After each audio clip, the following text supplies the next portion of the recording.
Pumasok ka, Iha. Kumusta ka na? Magaling ka na ba? Mabuti po. Nagamot na ba ang pagkabaliw mo? Gusto mo raw ako makausap. Ano yon?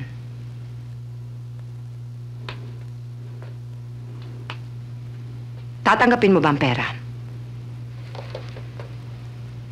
Hindi pa ba sapat yan? Gusto mo bang dagdagan ko? Bakit hindi ka kumibo? Sabihin mo na kung anong nasa loob mo. Huwag mo akong titigan ng ganyan. Pero hindi pera niyo kailangan ko. Baliw ka ba? Anong gusto mo kung ganon? Ang pagmamahal niyo. Inay! Tigilan niyo ko. Hindi ko alam kung sino mang kasabwat mo. Pero hindi magtatagumpay ang inyong mga pakana. Pakana? Blackmail. Extortion. Huwag ninyo akong galitin. Ipakukulong ko kayong lahat.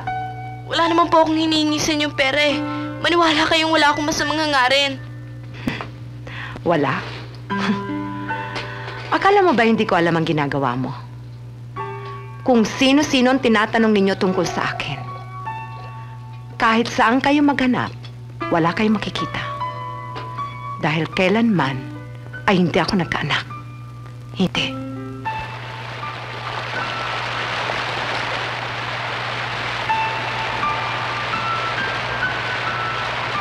Tita?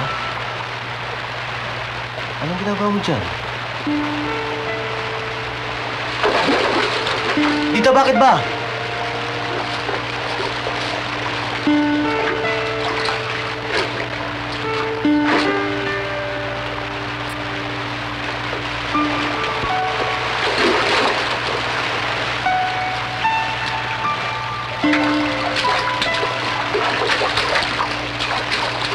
Tita? Tita?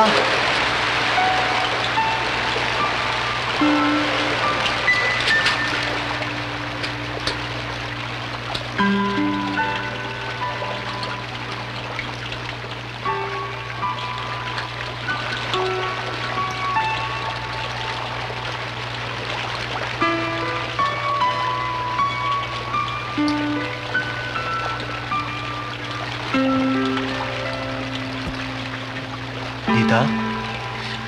Kung narinig mo lang ang mga pinagsusupi niyo sa akin, pinagbintangan pa niya akong blackmailer. Magagawa ko ba yun sa kanya? Nanay ko siya. Hindi mo siyang papaamin. Mayaman siya. Mahirap ka. Pero halatang halata ako nagsisinungaling siya. Kung anak ka talaga ni Mersol, balang araw, lalabas din ang pagkainan niya. Kikilalahan ka rin niya. Hindi na siguro darating ang araw na yun. Matigas siya eh. Leon yun eh. Eh, ikaw. Kuting. At ikaw naman, Ano? Dagana, 4 pa mata.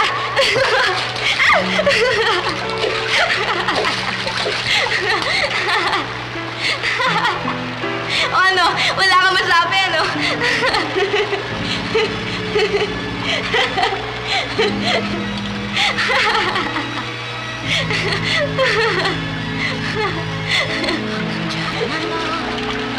Huwag nang lalapit pa. Huwag mo nang pilitin o subukan pa. Huwag nang iba patuloy. Jane, natakot ako sa'yo. Yan ang payo rin nila. Sana